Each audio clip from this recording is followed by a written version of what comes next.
안녕하십니까. 방금 소개받은 덕성여자대학교 이송란입니다. 제가 실크로드의 공예라고 하는 주제로 강연을 하면서 실크로드 인플루언서 소그드의 미술이라는 부제를 택한 것은 그간 실크로드 문화를 새롭게 조명하기 위함입니다. 우리 다들 멋쟁이 하면은 다들 따르고 싶었잖아요. 그러니까 어떤 유행을 선도하는 자. 그래서 이 소그드 멋쟁이라고 하는 그러한 기본적인 부제로 강의를 하려고 합니다. 실크로드는 말 그대로 중국의 실크가 전 세계로 유통된 길이라는 의미입니다. 그간에는 실크로드라는 길이 있고 그 길 위에 사람과 그 시대에 인간이 가지고 싶었던 비단, 향로, 보석 등이 유통됐다는 관점에서 조망하였다면은 사실은 이 길은 사람이 만든 거다. 이 사람에 집중하고자 합니다.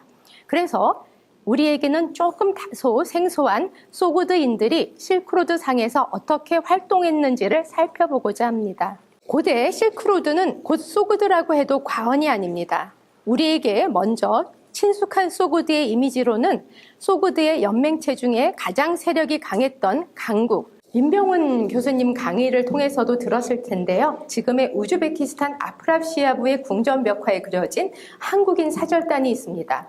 한반도와 소그드의 관계, 더 좁혀서는 한반도와 고구려의 관계를 나타내는 벽화입니다. 그리고 그 밑으로는 사자 위에 앉은 소그드의 전통적인 여신인 나나 여신상이 있습니다. 이 상은 저희가 여러 번 반복해서 볼 거예요. 또한 소그드인들의 이미지가 중국의 당대의 차 주전자 또는 술 주전자로 생각되는 장사요 주전자에 소그드인들이 장식되어 있습니다. 중국의 이런 도자기를 소그드인들이 팔다 보니 소그드인들의 이미지가 이렇게 차용된 겁니다. 당시 소그드인들의 활동이 어떠하길래 중앙아시아의 소그드인들이 동아시아까지 알려졌을까요? 어떻게 소그드인들은 자신의 문화를 유행시키는 당시 최고의 인플루언서가 되었을까요? 같이 강의를 듣고 그 답을 찾아보도록 하겠습니다. 먼저 소그드 지역 그리고 소그드인들의 개념부터 살펴보도록 하겠습니다. 소그드인들은 소그드 땅에 사는 사람들을 의미합니다. 소그디아나 소그드 또는 소그디아라고 하는 용어는 사마르칸트 주변의 고대 및 중세 땅의 이름에 연안합니다. 이에 협의의 소그드는 사마르칸트 인근의 소그드 지역에 국한되지만 크게 본다면 이란계 언어를 쓰는, 그러니까 소그드어를 쓰는 지역으로 넓히면 시대에 따라서 그 범위가 달라지고 확장된다고 할 수 있겠습니다. 먼저 그러면은 소그드가 어떻게 구성됐는지 소그드의 초기 중심 지역을 살펴보도록 하겠습니다. 초기의 중심 지역은 현재 우즈베키스탄, 카자흐스탄을 흐르며 페르시아어로 금이 퍼지는 곳이라는 의미의 자라프산 강과 카스카다리아 계곡을 포함한 남쪽의 아무다리아, 즉 옥서스 강에서 북쪽의 시르다리아까지 보는 지역이라고 하겠습니다. 여러분이 보시기에 요 지역입니다. 지금의 우즈벡, 카자흐, 그리고 키르기스탄 일부에 해당하는 지역입니다. 이 지역에 계속 우리가 소그드라고 하는 사람들이 몰려들었던 상황은 최근에 발굴을 통해서 알려진 것입니다. 즉, 소그드 자라프산 북쪽의 불룬부르 운하에 위치한 퀘크테페가 발굴되면서입니다. 그러니까는 그냥 왔다 갔다 하는 그런 소그드 사람들이 아니라 원래 자기네 정체성을 가지고 있는 문화가 이렇게 초기 청동기 시대부터 있었다 하고 이해하시면 됩니다. 그래서 이 유적은 청동기 시대부터 철기 시대로 변화하는 기원전 15세기 층위부터 기원하고 지금 기원전 2세기 층위까지 섞인 복합 유적입니다. 그러니까 이 지역에서는 계속 소그드라고 하는 사람들이 지속적으로 살았던 겁니다. 이 유적 자료를 통해서 청동기 시대 때부터 철기 시대 때, 즉 이 지역으로 소그드족이 될 이란어를 사용하는 사람들이 이렇게 점차 모여들어서 군집했다는 것을 알 수가 있고요. 우리가 상업 세력으로만 생각했는데 이미 이 지역에서 관계 농업이 시작했기 때문에 정착 생활이 가능했다라고 이해하시면 됩니다. 그런데 이 좋은 소그드 땅은 우리가 최근에는 제5문명이 이 옥서스 강에서 만들어졌다고 영국 박물관에는 그렇게 전시하고 있거든요. 제3문명이 아니라 이 땅이 원체 비옥한 거예요. 그리고 동서 교섭의 요충지가 되기 때문에 끊임없이 큰 세력들이 여기에 왔다 갔다 합니다. 그래도 끝까지 소고드는 자기의 정체성을 지켰다는 것을 먼저 말씀드리고 싶습니다. 먼저 중심이 되는 세력은 아케메네스 페르시아입니다. 여러분 혹시 영화 300 기억하시나요? 그리스하고 페르시아하고 싸웠던 거. 이거는 굉장히 그리스적인 관점에서 페르시아를 오도한 문화인데요. 이 소고드 지역이 처음에 아케메네스 페르시아에 편입됩니다. 그것을 알 수 있는 자료는 아케메네스 왕조의 중요 요새가 여기에 건립된 것이 고고학적으로 밝혀진 것입니다. 아케메네스 페르시아를 건설한 키루스 대제는 기원전 540년경 시르다리아까지 진격해서 키루스 도시라는 하는 의미의 키레스타시아를 건립하여 이곳을 페르시아 제국에서 가장 먼 국경 도시로 만들었습니다. 그러니까 페르시아 문화권 안에도 중앙아시아 문화가 들어가는 거죠. 소고드는 잘 알려진 바와 같이 다리우스 1세가 페르세폴리스를 건립할 때 건설 노동자를 제공하였고 페르시아 왕족과 귀족들의 장신구에 사용될 라피스 라줄리, 타넬리온, 가넷 등의 가공된 보석들을 페르시아로 보내는 역할을 했습니다. 페르시아 입장에서 본다면 스키타이 등 북방 유목민족을 맞는 변방으로서 중요한 군사적 요충지일 뿐만 아니라 경제적으로도 굉장히 중요한 지역이었던 거죠. 보물들이 이쪽에서 계속 나오는 거니까요. 그러니까 결코 여기까지 진격해서 꼭 자리를 차지해야 했을 그러한 지리적인 환경이었던 셈입니다. 중요한 거는 바로 이 페르시아 문화의 영향권 안에 초기 소고드 문자가 탄생된 것입니다. 즉 페르시아의 지방 문자인 아람 문자를 기반으로 해서 소고드 문자가 만들어진 것입니다.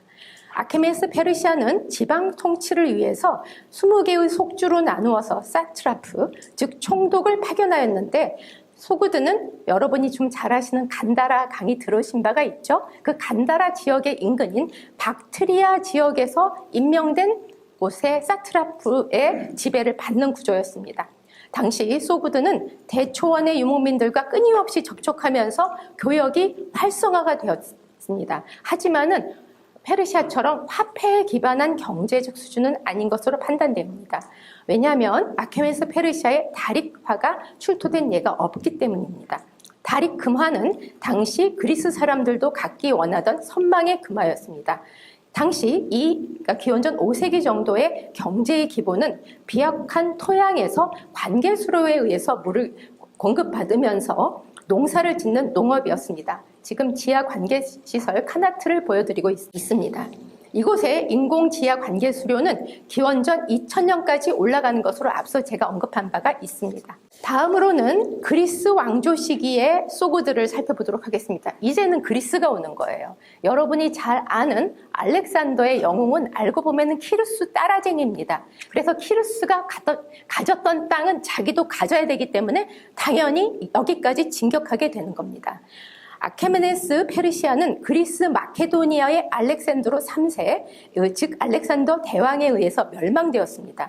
알렉산더는 박트리아 총독인 베소스를 제압하였으나 사카와 마사게테와 동맹을 맺은 소고드의 귀족인 스피타메네스에 의해서 저지를 당했습니다.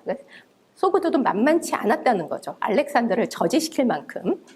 그러나 소고드 지역은 알렉산더 사후 그의 후계자들에 의해서 기원전 247년까지 그리스에 의해서 지배를 당하게 된 겁니다. 그러니까 페르시아 문화권에 이어서 그리스 문화권이 오게 되는 겁니다.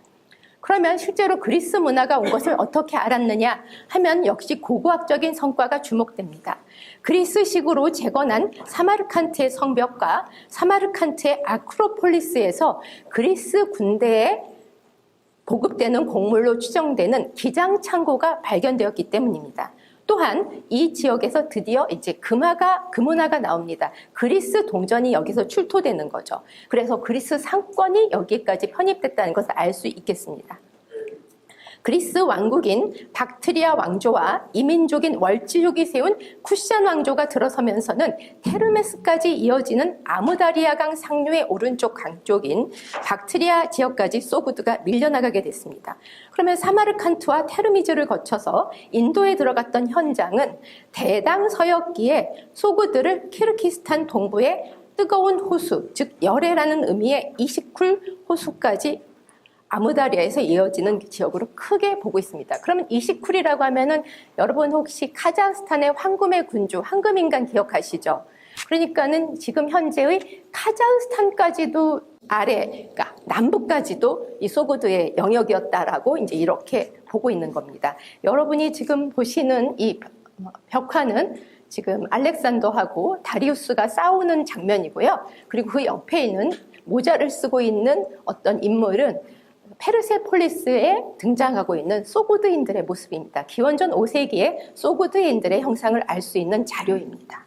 이제 기원전 2세기부터 3세기까지의 소구드를 살펴보겠습니다.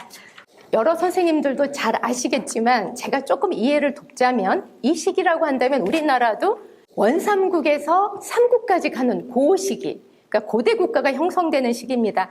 저희 그 광주면 약간 마한이 이제 약간 북쪽에서 오는 백제랑 병합이 되면서 이제 백제라고 하는 국가를 만드는 그런 정도의 시기보다 조금 전 단계? 이제 그런 시대라고 세기를 생각하시면 되겠습니다.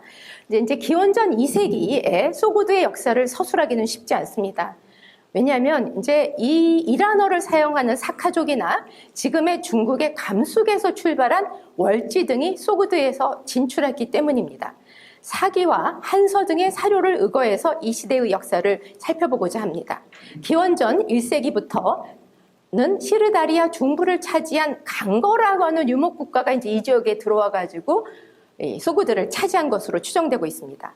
강거의 조건에 대해서는 다양한 의견이 있으나 대부분의 학자들은 역시 이란계 민족으로 보고 있습니다. 그러면 서구의 학자들이 강거라고 보는 그런 의견에는 크게 두 가지가 있습니다. 당시 소구드의 지배 세력으로 강거를 보는 것은 이제 한서 장건전에 장건이 강거를 거쳐서 대월지에 도착했다는 이 지리적인 묘사입니다. 월지가 세운 큐샤는 소구드의 남동부를 차지하다가 박트리아로 이제 들어간 시점이기 때문입니다. 다음에는 고승전의 사료에 등장하는 소구드 출신의 불교 승려들입니다. 2세기경부터 중국에 온 대부분의 소구드 출신 승려들이 강씨라고 하는 성을 사용하는 겁니다. 여기에서 이제 강거라고 하는 강거에서 비롯된다고 보는 겁니다. 당시 소구드는 쿠샨 왕조의 영향을 받아서 수준 높은 불교 문화를 가지고 있었던 것으로 추정이 됩니다. 북일 시대 때에는 중국 사료에도 강거라는 명칭을 계속 쓰이다가 이제 사마르칸트의 강국으로 변합니다. 혹시 여러 선생님들 중에 안씨, 강씨 계시나요? 다 이분들 다 소구드에서 오신 분들입니다. 우리가 흔히 안강최라고 얘기하잖아요. 고집 세다고. 그러니까 강씨한테 이길 사람들이 없습니다. 그러니까 이 강씨가 바로 여러분 쓰는 이 강씨가 사마르트의 이거랑 한자가 같다는 것을 잠시 제가 우스갯소리로 말씀드리고자 합니다. 혹시 이렇게 찌푸릴 때 여기 오메가 주름이 생기시나요? 그러면은 소구드에서 출발한 거 맞습니다. 우리가 이길 수가 없습니다. 그분들 앞에는 조용히 이렇게 지는 척을 해야 됩니다. 최씨보다 더 강합니다. 자, 사기에는 대환국으로서 안식국 또는 파리티아 사이에 상인한 소구드 상인들이 모두 눈이 깊고, 그러니까 사기부터 벌써 일찍 이 상인들이 등장하는 거예요. 눈이 깊고 수염이 풍성하며 상거래에 능숙하고 작은 돈에도 흥정한다고 기억되고 있습니다. 그렇지만 사실은 이 시기에 쿠샨 왕조를 차지하고 있던 간다라나 박트리아에 비해서 이제 소구드의 상권은 보잘것가 없는 수준이라고 생각이 됩니다. 이 시기에 보다 강력한 세력은 기원전 1세기와 3세기 사이에 인도 북부와 중앙아시아 남부를 통일한 쿠샨 왕조가 등장했기 때문이죠. 쿠샨 왕조의 정치적인 안정에 힘입어 박트리아와 탁실라의 상권은 더욱 확장되어 실크로드 무역에서 대단한 상권을 발휘하였습니다. 소구드는 바로 이 쿠샨 밑으로 들어간 것으로 생각이 듭니다. 그래서 쿠샨 왕조의 상권 안에서 활동한 것으로 보이는데요. 이렇게 볼 수 있는 자료는 소구드 상권에서 쓰는 어휘 일부가 박트리아어에서 연원하기 때문입니다. 소구드의 소규모 상업은 박트리아에서 활동했던 대규모의 상인들을 모방해서 발전한 것으로 추정이 됩니다. 3세기 초, 그런데 이제 3세기 초에 보면은 중국 자료에 본다면 중국 감숙성에서 쿠샨과 소구드 상인의 대표자들이 같은 석에서 겸상하는 거예요. 그러니까 이제는 이 소구드 상권이 만만치 않게 발전했다라는 것을 알 수 있는 자료가 됩니다. 쿠시안 왕조가 멸망한 다음에 소구드는 쿠시아노 사산 왕조의 영향 안에 놓입니다. 여러분 익숙하지 않은 이름들이 자꾸 나오는데요. 그 사산조 페르시아라는 나라가 우리가 페르시아 문화권을 아케메스 페르시아 다음으로 만든 그런 나라거든요. 그런데 파르티아를 멸망시킨 사산조 페르시아가 230년경 아르다슈르 1세 때 박트리아의 통치권을 가지게 된 겁니다. 그러니까 이 동서교섭의 중요한 위치에 계속 그리스가 왔다가 페르시아가 왔다가 엎치락 뒤치락 하는 겁니다. 사산조 페르시아는 박트리아 이외에 소구드 간다라까지 정복해서 소구드는 다시 페르시아 안에 놓이게 된 겁니다. 즉 소구드는 260년과 360년 사이에 쿠시아노 사산 왕조에 편입된 겁니다. 쿠시안조가 사산의 부하가 된 시기를 쿠시아노 사산 시기라고 얘기를 합니다. 이 자료는 파르스의 낚시 로스탐에 있는 자비의 자르도스트에 새겨진 사산왕조 샤프루 1세의 비문의 제국의 경계를 캐시, 수르후, 차치로 표현하고 있습니다. 여러분 아프랍시아브 벽화에도 차치 사절단 온 거 혹시 기억하시나요? 바로 그 차치가 지금의 우즈베키스탄의 타시켄트를 의미하기 때문입니다. 소구드는 쿠시안 왕조와 쿠시아노 사산 왕조를 거치면서 쿠시안 왕조의 효율적인 행정 조직을 습득하였고 소구드 엘리트들은 쿠시안 왕조에서 발전해온 세련된 취향과 생활 방식을 이어받았습니다. 또한 쿠시아노 사산 시대에 당시 최고로 발전한 금공 기법을 이어받으면서 소구드 공예로 연결시켰다는 점에서 굉장히 중요합니다. 중요한 거는 어떠한 물자가 아니라 취향을 이어받으면서 그들의 시스템을 먹어들어갔다라고 그렇게 이해하면 좋을 것 같습니다. 지금 보시는 거는 소구드 바위 비문인데요. 파키스탄에 지금 있는 여러분이 보면은 이렇게 가로쓰기로 되어 있는 이러한 문자거든요. 이게 바로 소구드 문자입니다. 인도와 중국을 잇는 무역을 한 실제적인 자료는 파키스탄의 샤티알에 있는 바위 비문을 통해서 알 수 있습니다. 서북 인도에서 박트리아 비문은 약 10개에 불과한 반면에 소구드 비문은 현재 한 600개 정도가 발견이 돼서 이제 박트리아 상권을 완전히 소구드가 대체한 것으로 알 수가 있습니다.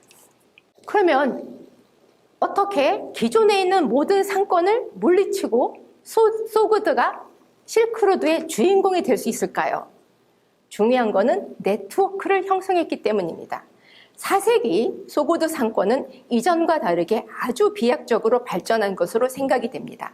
이는 에프탈 등 새로운 종족들이 서북 인도를 차지하면서 간다라와 박트리아의 상권의 교통로가 막혀서 쇠락했습니다. 이미 탁실라 상인들은 동쪽으로 올 수가 없어요. 에프탈에 의해서 이미 길이 차단됐기 때문에 이 사이에 소구드가 치고 들어가는 겁니다. 기존의 상권과 달리 소구드인들은 중앙아시아뿐만 아니라 제가 아까 안시, 강시 얘기했잖아요. 동아시아에 와서 삽니다. 이들은 취락지를 가지고.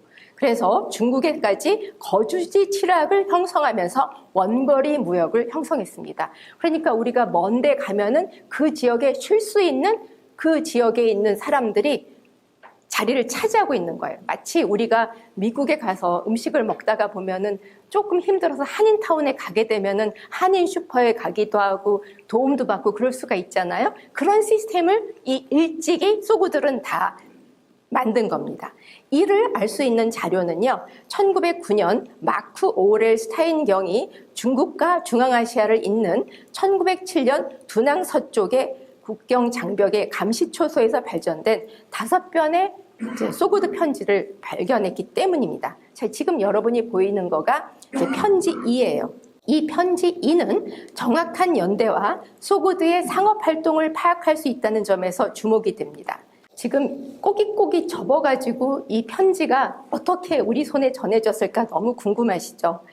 편지 쓴 곳에서 서쪽으로 약 2,000마일 떨어진 사마르칸트에 보내는 이 편지는 갈색 비단에 감싼 다음 거친 천으로 봉투에 동보되어 있습니다. 그러니까 이 편지를 감숙성에서 썼다는 것은 뭘 의미할까요? 사마르칸트까지 도달할 수 있는 우편 시스템, 행정 시스템을 가지고 있다는 얘기겠죠? 4세기에 바로 소구드가 그것을 가지고 있다는 얘기입니다. 그러면 이 편지는 이 편지를 보내고자 하는 사람한테 도달했을까요? 못했을까요? 못했죠. 그러니까 못했으니까 지금 여기에 남아있는 거죠. 지금 굉장히 이 도난 편지 5개 말고도 여러 개의 편지가 있어요. 그래가지고 심스 윌리엄스라고 하는 분이 이 카루시티 문자를 얻는 아주 유명하신 분인데요. 이분이 바로 대형 영국 박물관, 영국 도서관에 근무하고 계세요. 그래서 이분이 다 이것을 해독했거든요. 그래서 도낭에서 발견된 소구드 문자로 쓰여진 편지들 통해 가지고 마치 지금 서간문들이 제일 생생하잖아요. 그 편지의 내용을 보면은 어떤 부인이 너무 고달픈 거예요.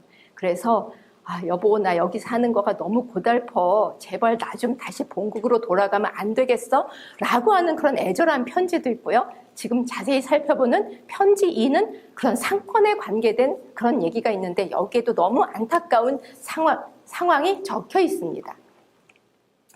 지금 이 여러 번 접은 이 편지는 접었던 부분에 따라서 찢어져 있습니다. 지금 여러 번 접어서 이렇게 접은 자국에 따라서 찢어져 있는 거 보이시죠? 편지 2는 여러 학자들이 논의를 했습니다. 그런데 이제 역사적인 사건과 연관해서 312년 또는 313년 6월과 7월에 작성한 것으로 추정하고 있습니다. 편지를 쓴 사람은 아까 나나 여신 얘기했잖아요. 나나 여신의 노예 또는 종이라고 하는 뜻의 나나이 반닥으로 오늘날 중국 감숙성 란주시에 주둔하던 소구드 상인입니다. 편지는 나나이 반닥이 자기의 아버지인 나나이 드바르 또는 자기네 상관, 내가 이제 일을 하기가 어려운 상황이 됐다라고 해가지고 큰 대기업의 회장님 좀 되는 거겠죠. 자신의 상관인 바르작에게 쓴 내용으로 구성되어 있습니다. 전체 60회로 쓰여진 내용 중에 지금 안타깝게도 지금 많이 글씨가 없어진 이 부분이 제일 중요한 자료예요. 여기에 중국 황제가 훈족의 전쟁으로 인해서 수도 낙양을 버리고 도망갔다는 루머, 이 사람으로서는 어쨌든 전해 들은 얘기예요. 그리고 낙양이 파괴됐으니까 우리가 일하기가 어렵다라는 내용이 적혀져 있고, 그런데 사실 이 얘기가 맞은 거는 311년 흉노족의 공격으로 인해서 서진이 멸망하고 황제는 남쪽으로 도망친 역사적인 사건을 의미한다고 봐서 313년으로 이제 비정했던 거를 312년으로 봐야 된다라는 의견이 나온 것은 바로 여기에 근거한 겁니다. 또한 나나이 반닥은 이제 굉장히 어려운 환경에 취한 거예요. 그래서 중국의 어지러운 상황으로 인해서 자신은 죽기 전에 내가 고향으로 돌아가지 못할 것으로 판단하고 유언과 같은 내용을 전했습니다. 즉 정품 사양 800g을 사서 보내니 남는 이익의 일부는 자신의 아들인 타샤시 반닥의 교육비로 쓰고 그가 성인이 되면은 아내를 찾아주라. 그리고 똑같이 자기처럼 상인으로 길러달라. 이런 말을 남깁니다. 아마 이 편지는 사마르칸트에 가기 전에 발견되었기 때문에 압수되어 전달되지 못했던 것으로 추정이 됩니다. 하지만 이 편지를 통해서 4세기에 이미 현재의 중국 북서부와 사마르칸트 사이에 편지가 전달될 수 있다는 소구드 교역의 네트워크와 거류지의 존재를 분명히 알 수 있게 됐습니다. 불행히도 전달되지 못한 이 편지는 4세기 소구드 상권이 비약적으로 발전한 양상을 알 수 있는 귀중한 자료가 됩니다. 3세기부터 서서히 두각을 나타낸 소구드 상권이 중앙아시아 전체를 장악하는 배경인 교류지를 통한 효율적인 원거리 무역과 정보 네트워크망이 밝혀진 것입니다. 이제 고고학으로 본 4세기의 소구드의 내부의 변화를 살펴보도록 하겠습니다. 사회는 계속 발전하고 새로운 인구가 유입되는 겁니다. 그러니까 소구드 사람들의 정체성을 가진 이면에는 계속 새로운 문화를 받아들이고 새로운 사람들을 자기네 품 안에 품었던 역사적인 상황도 우리가 주목할 필요가 있겠습니다. 오아시스 도시연맹으로 이루어진 국가인 소구드가 비약적으로 발전한 제일 중요한 요소는 이 당시 엄청난 인구 증가입니다. 이는 사마르칸트와 판치켄트를 중심으로 이루어진 고고학적 조사를 기반으로 얻어진 연구 성과로 밝혀진 부분입니다.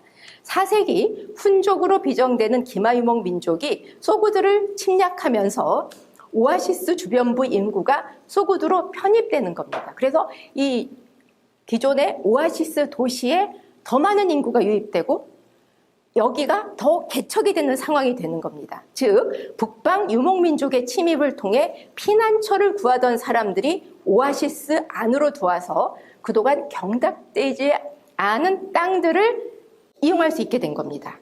4세기 후반 시르다리아 지역의 특징이었던 장식도기가 발굴되고 있는데 이는 시르다리아 쪽에서 유목민의 압력을 피해 이주한 것으로 해석됩니다. 즉 사마르칸트 남쪽에 있는 유적지의 75% 이상이 바로 이 지역에 지어진 것으로 파악되고 있습니다. 또한 자라프산 습지에 있는 에스티칸 또는 니샤프 오아시스에도 새로운 인구가 유입돼서 개간된 것으로 연구됩니다. 기원전 1세기부터 사막화가 시작되었던 부하라 역시 오아시스 서쪽 가장자리가 6세기부터 관계수로를 만들어서 22km까지 이 도시의 규모로 보면 엄청난 땅이에요. 이 정도가 확대된 것을 알 수가 있겠습니다. 이와 같이 4세기 때 상권이 발전했다면 5세기에는 새로운 인구가 유입이 되면서 초원과 습지가 개척돼서 사실은 상업을 할 수 있는 농업의 중심지로 거듭났다는 게 중요한 것입니다. 소구드는 상업활동뿐만 아니라 농경활동에 의한 경제활동도 중요했다는 것입니다. 인구가 새로이 증가된 부하라, 페이켄트 계곡, 판치켄트에 결국 신도시가 개설된 것입니다. 이거와 관련돼서 이 주민 구성과 관련돼서 중요한 자료는요, 여기에 어떤 특정한 사람의 대저택이 그렇게까지는 없는 거예요. 그렇다고 본다면 귀족의 존재라기보다도 상인의 집단에 의해서 어느 정도 자율적으로 운영됐을 거라고 보이는 겁니다. 판치켄트의 다리를 임대하는 업무도 공동체, 나프의 이름으로 이루어졌고요. 농업은 땅의 임도료를 받는 지주와 같은 성격의 주프에 의해서 통제 아래 엄격하게 이루어졌습니다. 가령 관계수로에서 물을 쓰잖아요. 물을 일만큼 쓰면 세금은 얼만큼 내야 된다. 이런 거가 이제 엄격하게 주프에 의해서 운영되는 그러한 사회였다는 것이죠. 그렇다면 이 도시 구조를 살펴보도록 하겠습니다. 신도시는 격자 모양 도시인 그리스식의 히포다미안 계획에 의해서 지어졌습니다. 이는 박트리아 도시 구조를 따른 것으로 이해됩니다. 그럼 여러분 이거 어떻게 해석해 보시겠어요? 당연하게 탁실라의 박트리아 상권은 더 이상 에프탈에 의해서 못 나온다고 그랬죠. 그럼 이 사람들도 살 궁리를 해야 되겠죠.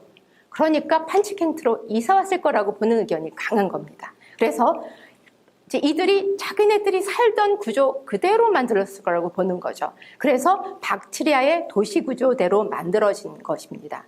따라서 도시 건설에 박트리아로부터 이주한 장인들과 건축가들이 참여한 것으로 생각해 볼 수가 있겠습니다. 특히 판치켄트의 5세기 초기 벽화는 박트리아 벽화와 연결되는 점이 많습니다. 사마르칸트의 동쪽으로부터 50km 떨어진 곳에 도착한 이 도시 판치켄트는 극악 이제 고고학적인 발굴이 가장 활발하게 이루어진 곳입니다. 판치켄트는 외적을 방어하기 위해서 높은 성체가 이루어졌고요. 라피슬 라줄리 등의 고화도 색으로 이루어진 벽화입니다. 여러분 라피슬 라줄리라고 하는 보석 아시죠? 그 보석을 이용해서 벽화 안료를 쓴 거예요. 그래서 벽화의 내용은 여러분이 마하바라타 도상도 배우신 바가 있잖아요. 그래서 인도의 도상과 관계되는 소구드 신상이나 루스탄 같은 영웅담, 황금알을 갖는 이솝 우화 같은 여러 우화들도 나누어지고 있습니다. 기원전 2세기부터 기원전 1세기까지 정착촌이 존재했지만 기존에 있는 도시는 별 볼일 없다는 얘기예요. 그러다 5세기 때 확 판치켄트 주민들이 흙을 쌓아서 만든 다층 외곽 도시가 이렇게 만들어지면서 요새화가 진행됐습니다. 오아시스 지역의 지역적 한계로 인해서 인구가 늘면서 전체 크기를 늘릴 수가 없는 거예요. 그러니까 어떻게 되겠어요? 올리는 거죠. 지층을 올리면서 아주 밀집되게 2층, 3층으로 쌓는 구조의 저택이 만들어진 겁니다. 그래서 이제 이게 보고 난 건데요. 여러 벽화들의 이런 영웅담 이야기, 그 다음에 연애의 장면들, 그리고 여러분이 요 보이는 나나 여신, 제가 다시 한번 나중에 설명드릴 거예요. 나나 여신을 주신으로 모신 이런 저택도 나타나고 있습니다. 아까 봤던 이러한 판치켄트 도시 같은 경우에는 이제 기본적으로 아우라 마즈다라고 하는 조로아스터의 신에게 헌정되어 있지만 나나 여신의 규모도 상당히 컸습니다. 그래서 소구드의 어떤 전통성을 가지고 있었다라고 파악되고 있습니다. 다음으로는 살펴본 거는 소구드의 연맹체 중에 가장 세력이 쓴 사마르칸트의 아프랍시아브 궁전입니다. 지금 이 신당서 서역진에는 강국 소구디아나의 왕이 건축하고 있는 성좌 유중루라고 해가지고 다층의 높은 누각으로 표현되고 있습니다. 이 당시 건축은 토축과 조적 방식을 혼용해서 두꺼운 벽체를 세우고 이제 벽체 지금 사진이 좀 나쁩니다만 이런 화살표 모양의 어떠한 창을 낸 것을 살필 수가 있겠습니다.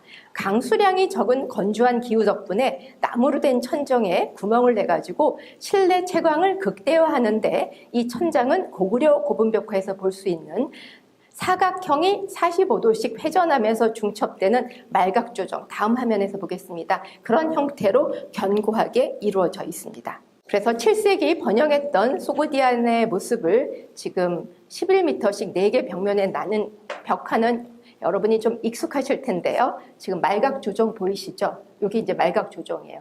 이쪽에 이제 빛이 들어오게 되어 있습니다. 혹시 여러분 몽골에 가서 게르 같은 데 자보셨나요? 그러면 위에 뚫려 있는 거 보이시죠?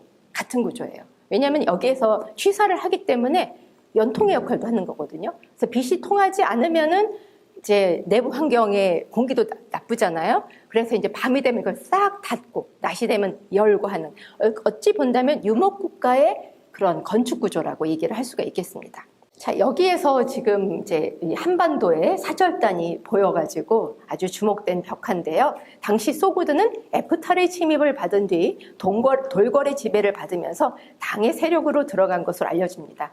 바로 이러한 복잡한 정세에 아프랍시아브 벽화의 한반도인이 어떻게 표현됐는지는 아직도 학계에서 여러 논의가 있는 것으로 알려지고 있습니다.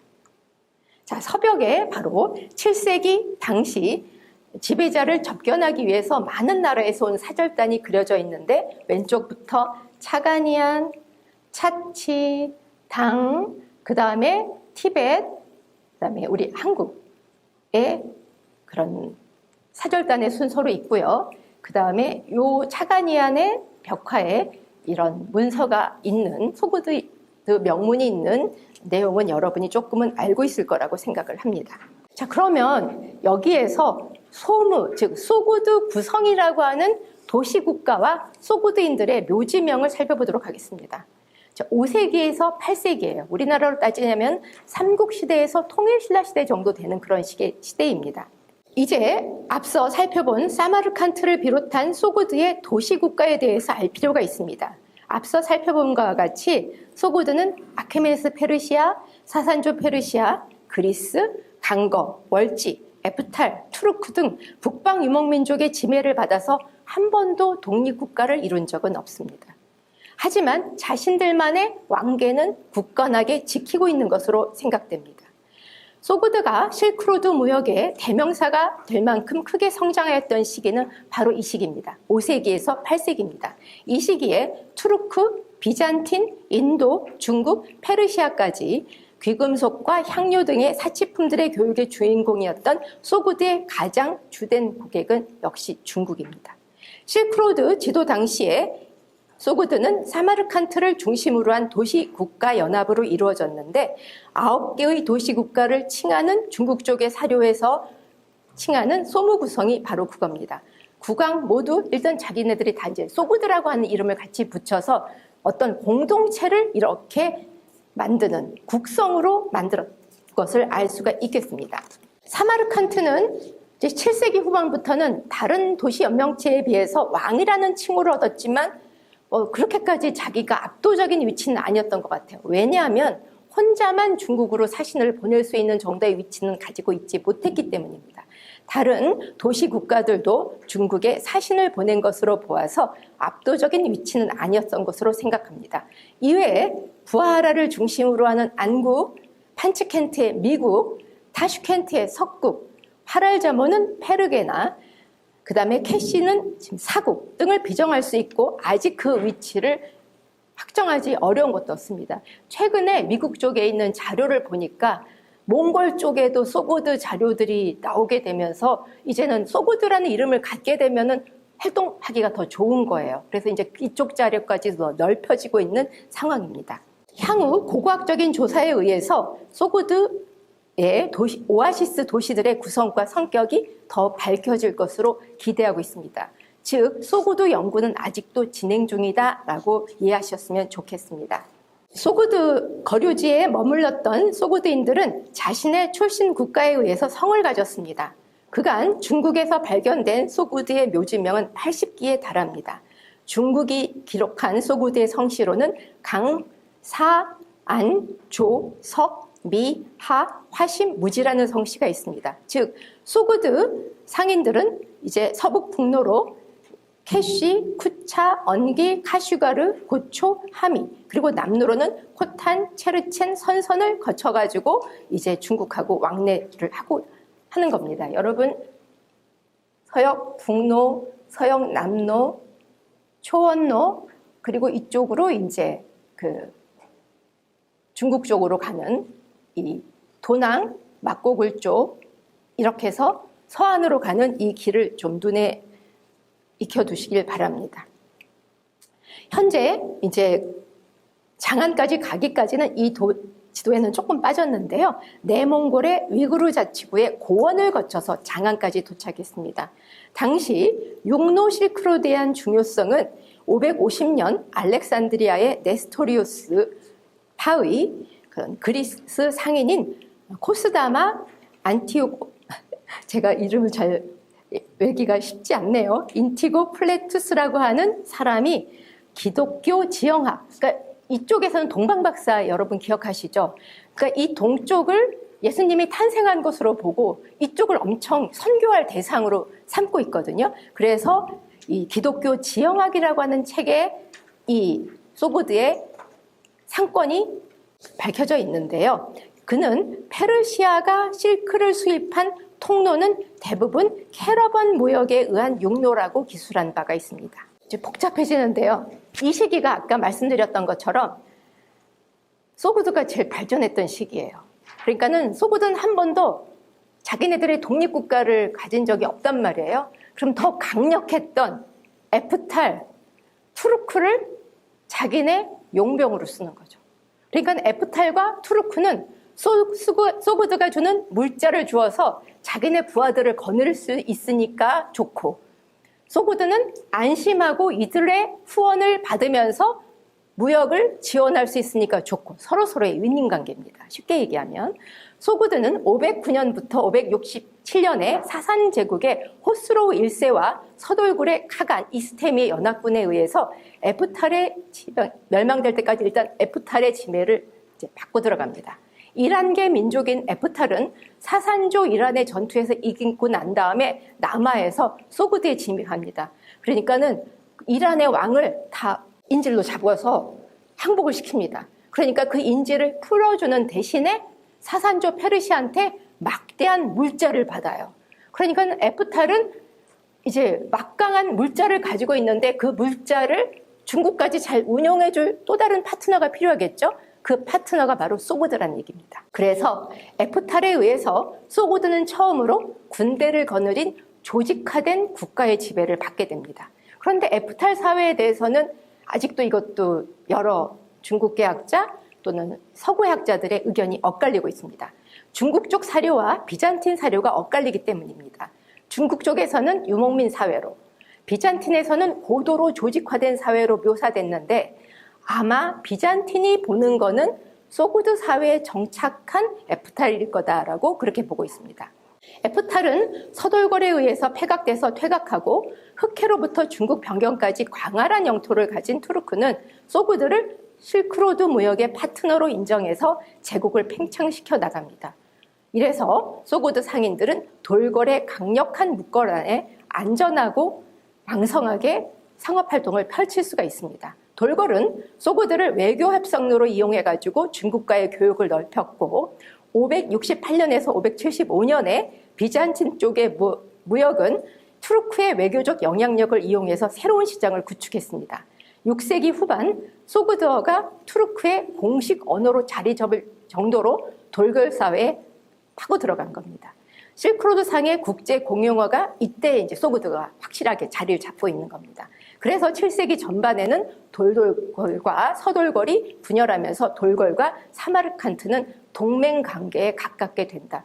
조금 더 나쁘게 얘기하면 소그드는 돌궐 휘하에 들어갔다. 아프랍시아부에 보이는 벽화가 그쯤 되는 시점입니다. 그러면서 이제 당나라가 들어오는 그런 시기입니다.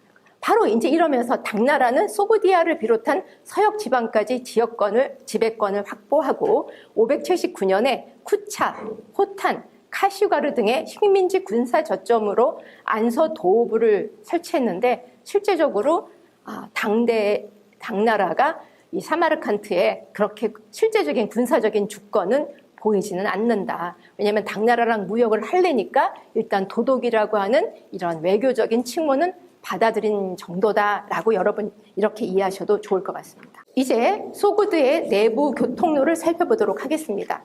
지금 영주, 병주, 태원, 그러니까 병주는 지금의 그 산서성의 태원이에요. 지금의 대동의 운주에 있는 운주, 그다음에 북경인 유주, 그리고 요녕성의 조영, 영주, 그러니까 우리가 얘기하는 만주 지역 가까운 지역까지 소그드가 바로 진출하는 겁니다. 그리고 우리 한반도에 굉장히 가까이 왔죠. 또는 낙양을 거쳐서 하남성의 위주, 상주, 안양, 하북성의 위주, 하북성이 중남부에 위치한 형주, 정주, 그다음에 영주로 연결하는 교통로에 자리 잡은 겁니다. 여기가 영주거든요. 여기가 영주고 여기쯤에 대련이 있어요. 여기 정도의 대련이 있고 여기가 저희 한반도란 말이에요. 요 가까이 이제 굉장히 이른 시기에 한반도 가까이까지 이 위진남북조 시대 때 취락지가 있었다라고 보는 중국 쪽의 연구 성과를 제가 가지고 왔습니다. 그러면 취락지는 누구에 의해서 지배될까요? 바로 이런 살보라고 하는 위치에 있는 사람들입니다. 소그드어로 대상의 우두머리를 의미하는 사르토파우의 음역입니다. 그러니까 캐러건의 우두머리예요. 당대에는 외국인 상인들이 급격히 등장하다 살보의 지위를 정오품까지 줍니다. 그러니까는 소그드 사람을 중국의 공무원으로 임명하는 겁니다. 당시 소그드의 취락은 당왕조의 주현내의 향리의 현지로 편지가 됐습니다. 살보는 정치적인 수장일 뿐만 아니라 소그드인들의 종교인 조로아스터교 수장의 역할을 하게 됩니다. 소그드인들의 무덤에서만 나오는 석장구는 소그드인들의 종교인 조로아스터교와 관계 있는 장례용품입니다. 그런데 이거에 대해서는 하나로 볼 것인지 아니면 소그드의 정체성이 유지된 것인가에 대한 논의가 진행 중입니다. 묘지명을 통해서 소그드인들의 혼인관계가 밝혀졌는데요. 소그드인들 서로 결혼한 건 한 53%, 소그드인들과 다른 소수민족은 28%, 소그드인들과 한인 사이의 혼인은 19% 정도에 차지하고 있습니다. 우홍묘와 안가묘의 얘기인데요. 지금 이제 천국에 올라가신 거예요, 이분들은. 그래서 연애를 즐기고 있는 부부 연애도의 이런 장면들을 여러분 보실 수가 있겠습니다. 그래서 북주 안가묘는 침바트 다리를 건너가지고 이제 천당에 간 거예요. 천당에 가는 중국식 집으로 만들어지고 온갖 꽃나무들이 우겨지는 가운데 부부가 아주 금은기를 가지고 포도주를 마시고 있는 이런 장면들이 표현되고 있습니다. 그리고 이런 포도주를 마시면서 호선무라고 하는 춤을 추는 거죠. 이거는 소년이 추는 춤이에요. 조그마한 양탄자에서 뱅뱅뱅 돌기 때문에 호선무예요. 도는 사람도 어지럽겠지만 보는 사람도 어지러울 것 같으죠. 약간 환각적 효과가 있는 그런 식의 춤인 것 같습니다. 이런 식의 모티브는 노규라고 하는 어떤 편호라고 해가지고 가죽 물주머니 같은 이건 북방 이민족의 기형이거든요. 그런 기형에도 호선무가 등장합니다. 지금 소년이 빙빙빙 돌고 있는 그림을 보니 저도 그냥 어지러워지려고 하네요. 자, 그러면 이제 드디어 잽싸게 소그드의 공예에 대해서 넘어가도록 하겠습니다. 납골기입니다. 공기, 물, 불, 대지를 절대 어지럽혀서는 안 되는 사원소로 규정했습니다. 소그드인들은 이 장례법을 4가지를 오염시키지 않는 방법으로 발달시켰습니다. 즉 아까 보셨던 것처럼 시체가 불이나 땅에 접촉하는 화장 또는 매장의 장사법 대신에 조장이나 풍장이 발달된 것입니다. 중국의 문헌을 본다면은 근데 이제 조장을 하려니까 너무 시간 걸려요. 그렇게 해서 더 쉬운 방법은 그리고 조장이나 풍장하기에는 중국에 온 사람들이 자기네 정체성을 아무리 지키려고 해도 중국 사람들이 봐주지 않을 것 같아요. 그래서 천신을 독실하게 믿으며 따로 자기네들의 장례법을 해줄 200명이 성 밖에 사는 거예요. 그러니까는 개가 물어뜯게 하는 거예요. 그러니까 한 마리가 물어뜯으면 시간 걸리겠죠. 그러니까 4-5마리가 이렇게 물어뜯어서 발골해 주는 거예요. 그러니까 개로 하여금 죽은 이의 살을 먹게 하고 남은 골격을 이루어 매장하되 광각을 얻게 하자. 그래가지고 지금 파담을 쓰고 바르솜을 쓴 조로아스터교 사제들이 이렇게 배화단에 있는 모습이고요. 여기에는 이런 천사들이 천상에 있는 이런 식의 모습입니다. 지금 침묵의 탑을 보실 텐데요. 조로아스터교에서 조장을 하는 이런 식의 시절입니다. 지금 파키스탄에 있고요. 그래서 여러분이 잘 아는 프레디 머큐리 있잖아요. 이 사람도 조로아스터교 신자였잖아요. 파키스탄 사람이기 때문에. 여기에서 이런 침묵의 탑에 이렇게 들어가는 모습인데요. 여기에서 제가 조금 언급해야 되는 것은 조로아스터교의 장례법인 아베스타의 비데브다브라고 하는 이거를 살펴볼 필요가 있습니다. 죽음을 악령 또는 앙그라마이유가 불러온 악으로 간주했습니다. 덴카르트에 따르면은 시신의 얼굴을 볼 때 개의 시선은 신신 속에 있는 악령을 억제하는 힘이 있다고 봤습니다. 그래서 나수의 탈출을 막아 살아있는 세계를 오염시키는 것을 막는다고 하였습니다.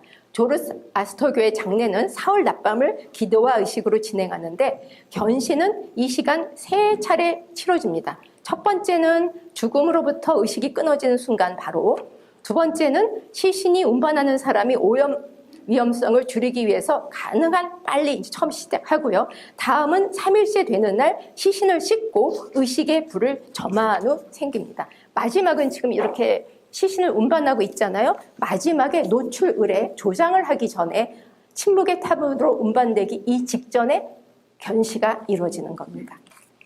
그런데 이게 이제 조로아스터교의 더 기본적인 장례법이라고 한다면 지금 이 납골함 같은 경우에서는 정의의 신 라시우가 미루 수르시와 함께 침바트 다리를 건너가지고 이제 심판받는 장면이에요. 이제 불교가 마찬가지로 이렇게 심판받는 그런 지장 노와 같은 개념이 여기서 영향을 받았다고 하는 의견도 있는데요. 이제까지 살펴봤던 조로아스터교의 장례법과 다른 소고드만의 특징을 바로 나나 여신을 통해서 살펴볼 수가 있겠습니다. 가운을 입히고 가슴이 상당히 풍만합니다. 납골기를 들고 있죠. 바로 나나 여신입니다. 조로아스터교에서 동덕을 쌓은 자만 침바트 자리를 넘어갑니다. 그래서 그 다리를 넘어서 구원을 받아 하늘로 오를 수 있지만 자격이 없는 이는 고통의 세계인 지하로 떨어진다고 합니다. 이 모든 것은 영혼의 상태에 이루어지며 아우라 마주다는 그들을 위해서 마지막으로 별도의 장소에 마련해 둔다고 합니다. 따라서 나나 여신과 주변에 있는 그림과 이 전체적인 내용을 본다면 애도하는 장면이 있죠.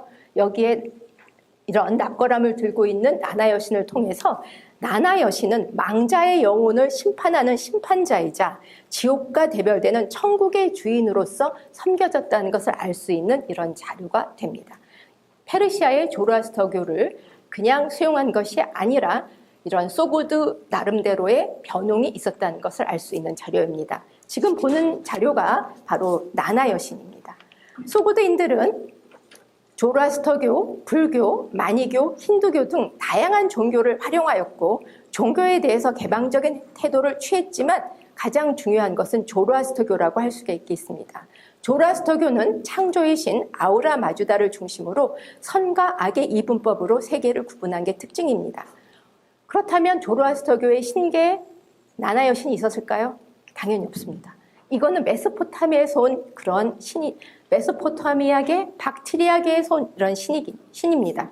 지금 이런 풍성한 갈기 위에 갈기를 가진 사자의 등에 앉아있는 나나 여신은 한쪽에 해, 달, 제가 보기에는 금성이라고 해석되고 있습니다. 들고 있으며 왼손으로는 검지로 하늘을 가리켜 있고 오른쪽에는 가슴 앞에서 주먹을 쥐고 있습니다. 박트리아 지역에서 메소포타미아와 이란의 지모신인 나나 신앙이 존재하는 거가 재밌습니다. 그럼 나나 신은 어떤 여신일까요? 풍요와 다신의 여신으로 수메르에서는 이난나, 아카드인들에게는 이시타르라고 불리는 여신입니다. 나나 을에는 연중 행사로 봄을 알리는 춘분에 거행됩니다. 신성한 혼례식에서 최고의 여사제는 이시타르의 배우자인 양치기 두무지로 재현되는 젊은 남자를 그녀의 침실로 부릅니다. 그래서 이시타르의 도상에는 창고 문설주에 꼬인 갈고리 모양의 매듭이나 사자 또는 금성이 등장합니다. 생명의 여신으로 죽은 자의 세계를 정복하기 위해서 배다른 자매인 언니 에레스 슈칼이 다스리는 명계를 갖다는 점에서 키벨레와 함께 죽음과 재생의 측면을 가지고 있습니다. 그러니까 메소포타미아에서는 왕권을 얻기 위해서는 이제 나나 여신으로 배경되는 신녀와 하룻밤을 보내는 약간 이런 식의 의례도 행해지는 이제 뜻하지 않은 신이 여기에 소구드에 이렇게 변용돼서 나타난 것입니다. 이게 이제 나나 여신이에요. 특히 왕권을 수여한다는 점에서 이렇게 성벽관을 쓰고 있는 모티브로 변형돼서 나타나는 것도 소구드의 특징입니다. 사자 등에 앉은 네팔을 가지고 있는 나나 여신이 이런 판치켄트의 제2의 신전에 봉안됐다고 했죠. 또 대저택에도 이렇게 나나 여신이 그려진 것을 알 수가 있겠습니다. 이제 조로아스터교의 낙원에 가면은 연회도가 펼쳐지잖아요. 그러니까 이 연회도는 세속적인 장면이라고만 보기 어려운 면이 있습니다. 소구드의 벽화에는 연찬 장면이 묘사된 예가 많은데 이때 소구드인들이 사용한 금은기가 아주 생생하게 표현됩니다. 소구드는 사산조 페르시아의 금은기에서 영향을 받았지만 굉장히 소구드의 특징을 가지고 있습니다. 여러분이 보기에 이렇게 호형처럼 되어 있는 그릇에 손잡이가 있는 그릇이든지 여러분 지금 커피잔 드시잖아요. 이렇게 파수베라고 하는 거는 중국에서는 쓰지 않는 기형이고 로마 쪽에서 그렇게 유행한 기형은 아니란 말이에요. 바로 이런 식의 기형이 굉장히 소구드에서 많이 쓰이는데 자, 이거는 이 동그란 문양 안에 사람의 얼굴이 들어가 있는 건 약간 F탈 형식, 손잡이가 있는 것은 돌궐 형식입니다. 그러니까 그동안 자기네들이 지배받았던 여러 문화의 요소들을 하나씩 해서 자기만의 특징으로 만들어내가는 과정을 볼 수가 있겠습니다. 그럼 이런 식의 포도주로 가장 많이 마신 음료는 뭘까요? 술은 뭘까요? 포도주죠. 네. 그런데 지금처럼 우리 한국 사람이 소구드 분하고 싸우면은 술 먹어서 이기자면 우리가 한 1000명을 보낼 수 있어요. 이때는 포도주를 4대1, 5대1 희석해서 먹는 방식이에요. 그러니까는 그냥 포도주성 음료라고 얘기합니다. 그리고 제가 아까 농업 얘기했잖아요. 여러분이 잘 아는 과계통의 그런 참외, 그 다음에 뭐 지금 포도 다 이 사람들이 농사꾼이었던 겁니다. 헤르만 헤세인가요? 갑자기 제가 생각이 나지 않습니다. 정원이라고 하는 책을 쓴 분인데 그분이 알고 보면은 포도 농사로 돈 벌고서 나머지 시기에 저작 활동을 했잖아요. 포도는 제일 시간이 많이 걸린 어려운 농법입니다. 그런데 이제 이 포도주도 살살살살 중국에 갖다 퍼뜨리는 거예요. 서부 지역에는 세월이 쌓여도 상하지 않는 포도주가 있습니다. 그들 사이에서 널리 알려진 전통에 따르면 10년까지 마실 수 있지만 그때 마시면 한 달 동안 취해 있다가 그제서야 풀린다는 말이 있습니다. 오랫동안 발효시킨 건가 봐요. 그리고 이 포도주에서 나는 그날 연회를 위해서 3개의 작은 포도주통을 가지고 왔다 해서 연회 때 포도주통 가져오는 거예요. 근데 이때 마시는 게 리톤이에요. 리톤은 여기다가 음료를 넣어가지고 요 입으로 해가지고 입에다 넣는 거예요. 그러니까 저같이 쇼파는 잘 못 먹을 것 같아요. 이렇게 쏴가지고 이렇게 들어가는 그런 식의. 그러니까 마시는 방법도 희한하죠. 이런 식의 연애 방법도 중국에 가서 유행을 시켰다는 겁니다. 그러니까는 보통 이분들은 상업을 잘한 게 아니죠. 물건을 팔기 위해서 뭐를 팔은 거예요? 문화를 팔았다는 얘기입니다. 그래서 만호로 이 각배를 만든 예예요. 제가 시간이 부족해가지고 이 하가촌 이술의 묘가 어떻게 발굴이 됐는지는 제가 이제 덜 설명을 하고요. 자, 요거를 이렇게 마개를 열면은 여기에서 나오는 거예요. 그러니까 쓰지 않을 때는 닫아두었다가 마실 때는 열고서 필요할 때 마시면 되니까 마시기에도 편하고 이렇게 뭐 만호로 된 보석으로 이렇게 소를 만들어가지고 술을 마시면 보통 문화는 아니죠. 이거 자체가 다 보석이라는 거 아닙니까?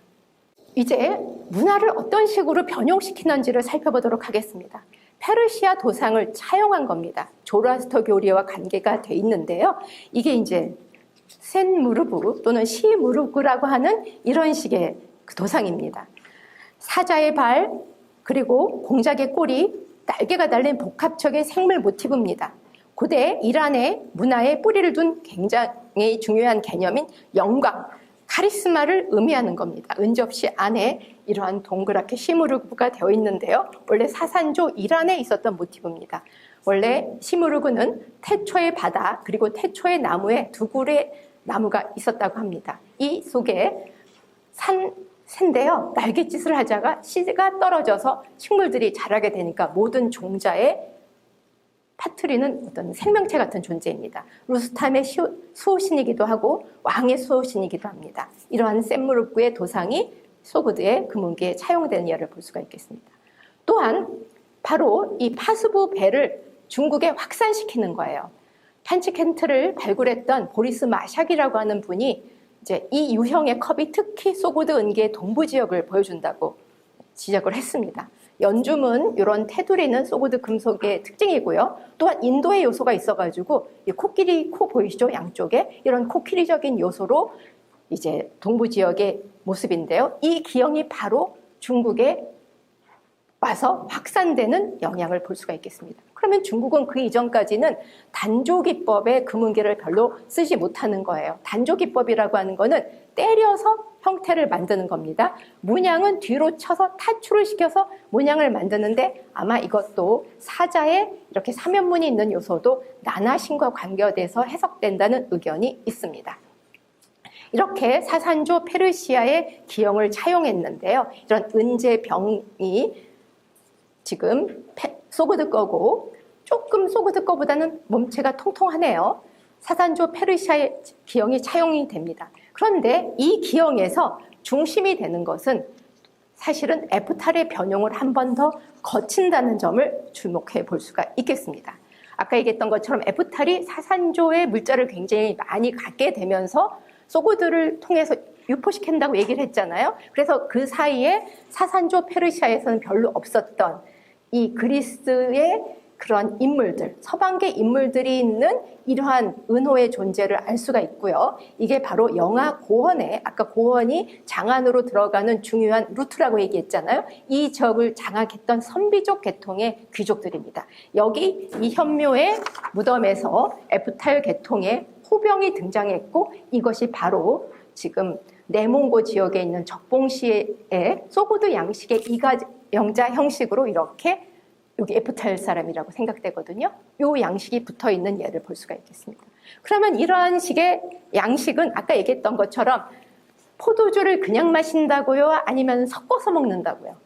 섞어서 먹으려면 이런 식의 병이 필요하겠죠. 이게 바로 호병입니다. 그래서 조로아스터교에 의하면 하루를 가장 훌륭하게 보내려면 3분의 1을 농사를 짓고 3분의 1은 철학에 대해서 얘기하고 나머지 3분의 1은 먹고 쉬며 즐겨야 한다. 그러니까 조로아스터교는 인간을 행복하기 위한 종교예요. 그러니까 인간의 행복을 위해서는 이쯤으로 사람의 이제 전체적인 하루가 배치되어야 된다라고 이렇게 생각을 했던 겁니다. 바로 이 형식이 우리나라의 황남대총 남분에도 출토되고 있고요. 더 나아가선 칠병으로 정창원에도 소장되어 있는 예를 볼 수가 있겠습니다. 그러면 소구드 양식의 인류형입니다. 이런 식의 파베 형태가 호형의 형태도 있고 통형 형태도 있고 잔 형태가 있습니다. 이 유형은 이제 소구드인 장인이 중국에 와서 만든 겁니다. 중요한 거는 소구드의 장인이 수나라 궁정, 당나라 궁정의 장인으로 편입된 겁니다. 그럼 또 중국은 현명하죠.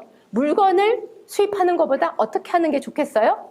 장인을 데려다가 적당하게 대접을 해주면서 자기네들이 필요한 물건을 만드는 방식이 좋은 거죠. 그 방식을 취한 겁니다. 그래서 이 유형은 이제 당나라가 변형된 양식입니다.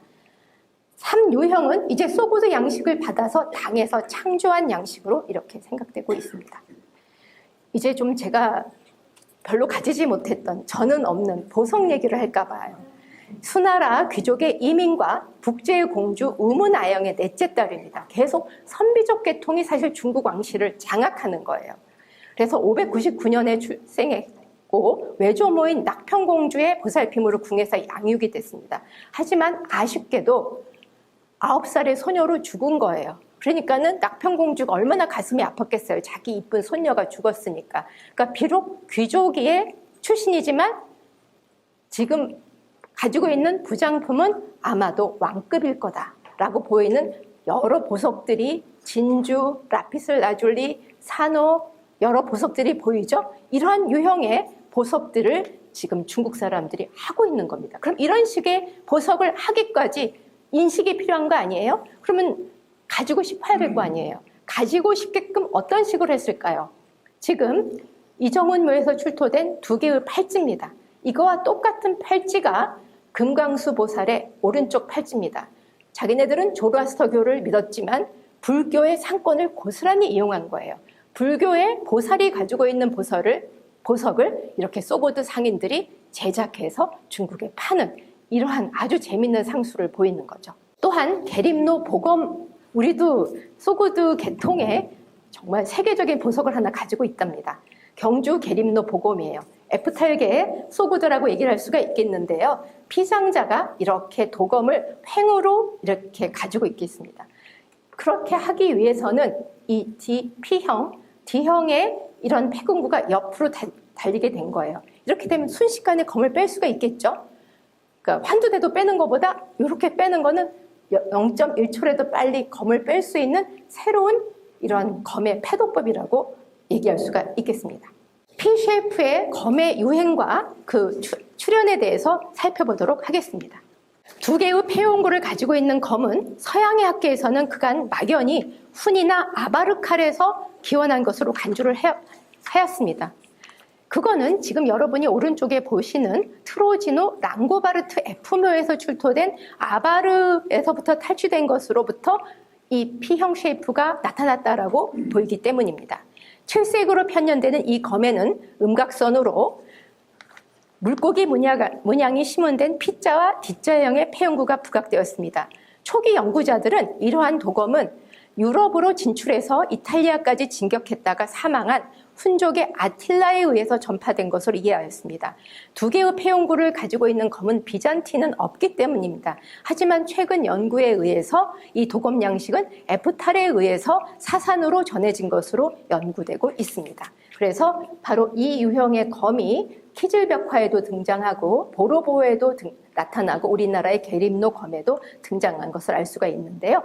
이런 거를 더 널리 확산시킨 거는 지금 단검 폐용 모습을 통해서 소고드인이라고 그렇게 말할 수 있겠습니다. 이제 간단하게 소고드의 직금에 대해서 넘어가도록 하겠습니다. 연주문 직금은 사산조 페르시아의 특산으로 알려져 있습니다. 천공을 상징하는 연주문 안에 조로아스터교의 왕권을 상징하는 이러한 시무르그나 멧돼지 등이 이렇게 되어 있습니다. 그간 소고드는 사실은 사산조 페르시아의 연주문을 가져다가 중국에다가 팔기만 하는 거로 생각이 들었습니다. 하지만 이제 잔단지라고 하는 존재가 밝혀지면서 전형적인 소고드 직물은 소고드인에 의해서 제작됐다라고 보는 겁니다. 그래서 멧돼지 문양은 힘세고 공격적인 조로아스터교의 베테나그나를 상징하게 되고 똑같이 사산조 페르시아 것을 차용하면서 조금씩 변화되는 모습을 보입니다. 이제 이러한 잔단지의 수요가 늘어나니까 이제 부하르, 신도시에 왔던 사람들한테 직공을 시키는 거죠. 그래서 이러한 연주문을 만드는 겁니다. 비단의 원조류는 중국에서 가져왔지만 이거를 에르메스급으로 특화시켜서 다 파는 거는 소고드다. 여기에 그 소고드의 힘을 볼 수가 있겠습니다. 그러면 이러한 식의 직물 공예 기술은 어떤 의미를 할까요? 위직으로 들어오면은 문양을 크게 낼 수 없어요. 이렇게 카페트처럼 옆으로 줄이 가면 자루찌기를 도입하면은 온 문양이 그냥 옷에 3개, 4개. 지금의 유럽의 어떤 십자군 전쟁할 때 뭐라고 얘기하나요? 휘장 같은 이렇게 큰 문양이 딱딱 들어가는 거죠. 그래서 서아시아에서 용단을 짤 때 가로실로 이용해서 화려한 문제, 그러니까 출발은 다마스커스 지게에서 출발을 했지만 이런 걸로 연주문을 만들어가지고 확대시키는 겁니다. 그래서 소고드인들의 실크 가운을 이렇게 볼 수가 있겠습니다. 사산조 페르시아는 단독 문양 하나가 들어간다면 이제 이 소고드는 대칭으로 들어가는 게 특징입니다. 그래서 연주문 내부에 인물, 짐승, 식물문을 장식한 이러한 문양을 살펴볼 수가 있겠습니다. 이런 연주의 문양은 이제 서아시아부터 시작해서 사산조 페르시아, 소고드인들이 많이 살았던 투르판 아스타나, 그들이 많이 살았던 청해, 그 다음에 일본의 정창원까지 가는 이런 순서를 볼 수가 있겠습니다. 부여 외리 문양전을 보니까 7세기에 우리 한반도에서도 소고드 직금을 사용한 것을 알 수가 있죠. 그리고 이제 통일신라 시대 때로 가면은 이렇게 아까 소고드와 같은 양쪽에 대칭이 있는 소고드 유형의 연주문이 등장한 것을 알 수가 있겠습니다. 소고드도 이렇게 중요한 실크로드의 중요한 활동자였지만 우리 한반도 역시 실크로드 문화를 받아서 또 우리 나름대로 새롭게 변형시킨 창조적인 나라였다. 이런 문화를 가지고 있던 나라였다라고 마지막으로 매듭하면서 강의를 마치고자 합니다. 감사합니다.